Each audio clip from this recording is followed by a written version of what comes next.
요즘 번아웃이나 무기력함 때문에 힘들어하는 분들 정말 많죠.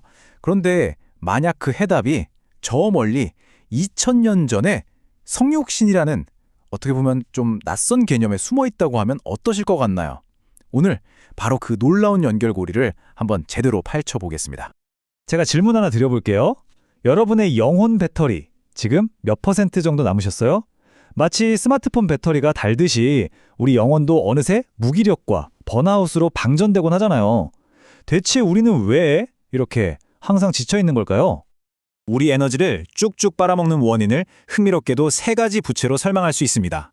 첫째, 잠시도 쉬면 안 될 것 같은 시간 부채. 둘째, 세상이 정해놓은 기준에 어떻게든 맞춰야 한다는 성공 부채. 그리고 마지막으로 SNS 속 사람들만큼은 행복해야 한다는 행복 부채까지. 우리는 정말이지 끝나지 않는 빚에 시달리고 있는 것 같아요. 결국 어떻게 될까요? 번아웃, 불안, 공허함. 이게 마치 우리 인생의 기본 설정값처럼 되어버리는 거죠. 근데요, 이건 절대 여러분 개인의 실패가 아닙니다. 많은 사람들이 똑같이 느끼는 이 상태의 진짜 근본적인 원인을 성경은 죄의 문제라고 딱 짚어 이야기해요.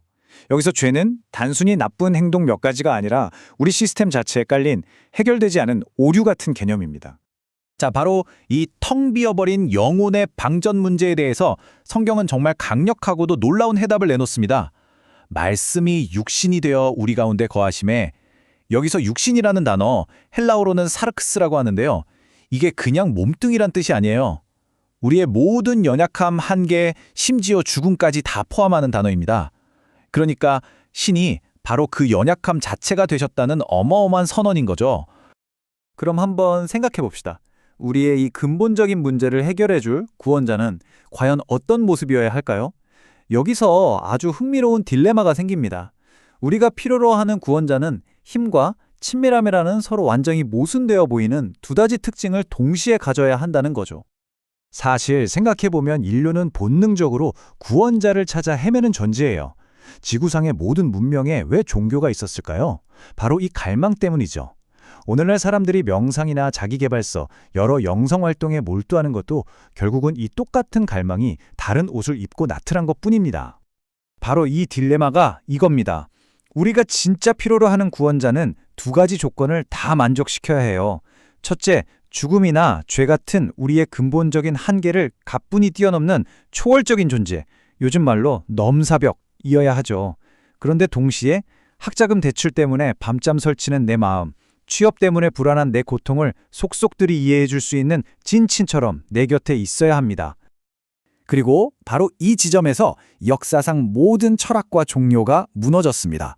신을 저 멀리 우리 삶과 아무 상관없는 존재로 만들어버리거나 아니면 반대로 너무 인간 수준으로 끌어내려서 구원할 능력을 없애버렸죠.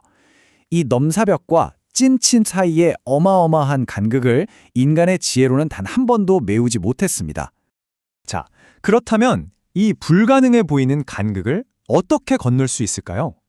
성경은 성육신이라는 단 하나의 사건으로 이 모든 문제를 해결했다고 선언합니다. 신이 직접 우리 시스템으로 로그인한 이 사건이 어떻게 그 역설을 완벽하게 풀어내는지 한번 들어가 보시죠. 성육신이란 바로 이런 겁니다. 태초부터 계셨던 그 신적인 말씀, 로고스가 우리의 연약한 육신, 사르크스가 된 사건. 다시 말해 넘사벽의 능력을 가지신 그분이 우리의 찐친이 되기 위해서 시간과 공간, 그리고 죽음이라는 제약 속으로 직접 걸어 들어오셨다는 뜻입니다. 이 비유가 정말 기가 막히지 않나요? 이 우주라는 컴퓨터를 설계한 최고 개발자가 인간이라는 운영체제에서 아주 치명적인 버그를 발견한 거예요. 그런데 이 버그는 원격 접속으로는 도저히 고칠 수 없는 아주 근본적인 문제였던 거죠. 그래서 어떻게 했을까요? 네, 맞습니다. 개발자가 직접 시스템 안으로 사용자로 로그인해버린 겁니다. 바로 이거죠. 온 우주를 경영하는 CEO가 자신의 모든 특권을 다 내려놓고 가장 낮은 자리에 인턴 사원이 되기로 결심한 것과 같아요. 상상할 수 없는 힘과 상상할 수 없는 겸손함의 완벽한 결합. 이 진리가 얼마나 신비했으면 초기 교회는 그 진짜 의미를 지키기 위해서 수백 년 동안 정말 치열하게 논쟁해야 했습니다. 그리고 마침내 서기 451년 칼케돈 공의회에서 역사적인 선언을 하죠. 예수님은 100% 완전한 신이시며 동시에 100% 완전한 인간이시다. 넘사벽과 찐친의 완벽한 하나됨을 선포한 겁니다. 자, 그럼 이 엄청난 신학적인 이야기가 우리가 맨 처음에 이야기했던 그 인생 부채 문제랑 도대체 무슨 상관이 있을까요? 율법이라는 거울을 넘어서 은혜라는 자유로 나아가는 길을 한번 따라가 보겠습니다. 성경은 율법과 은혜를 아주 명확하게 대조해요. 율법은 거울 같은 겁니다. 내 얼굴에 뭐가 묻었는지 정확하게 보여주죠. 하지만 그걸 닦아주지는 못해요. 다시 말해 우리가 얼마나 엉망인지 진단만 할 뿐이죠. 반면에 은혜는 세정제와 같아요. 그 더러움을 깨끗하게 씻어나는 진짜 치료제입니다. 여기서 핵심이 이거요. 성경이 말하는 죄는 우리가 저지르는 어떤 도덕적인 실수가 아닙니다. 우리가 죄를 지어서 죄인이 되는 게 아니라 애초에 죄인이기 때문에 죄를 지을 수밖에 없다는 거죠. 우리의 본성, 아까 말했던 그 기본 설정값 자체가 문제라는 겁니다. 그러니까 우리 힘으로는 이 문제를 절대로 해결할 수가 없어요. 그리고 이 죄의 결과는 마치 감당할 수 없는 청구서처럼 우리에게 날아옵니다. 그 청구서에 찍힌 최종 금액이 얼마인지 아세요? 바로 사망입니다. 우리의 그 어떤 노력으로도 절대로 갚을 수 없는 어마어마한 빚이죠. 바로 그 절망의 순간 예수님이 나타나서 이렇게 말씀하시는 겁니다. 걱정하지 마! 그거 내가 다 냈어! 십자가 사건은요, 예수님께서 우리의 그 모든 빚을 자신의 생명으로 대신 갚아버리신 거룩한 독박결제였어요. 그래서 이제 우리 인생의 장부에는 미납이라는 빨간 글씨 대신 선명한 초록색 글씨로 정산 완료라고 찍혀 있는 겁니다. 좋습니다. 빚은 다 해결됐어요. 그럼 이제 우리는 어떻게 살아야 할까요? 이제 마지막으로 이 진리가 오늘 우리의 삶을 어떻게 바꾸는지 한번 살펴보겠습니다. 이건 필터 잔뜩 씌운 셀카 같은 삶을 버리고 진짜 원본의 삶을 회복하는 이야기입니다. 솔직히 우리 하나님 생각하면 사랑, 거룩, 정의 이렇게 좀 추상적인 개념으로만 떠올릴 때가 많잖아요.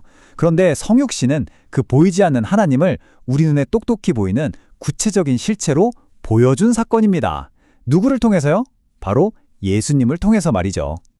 하나님이 어떤 분인지 진짜 알고 싶으세요? 그럼 예수님을 보면 됩니다.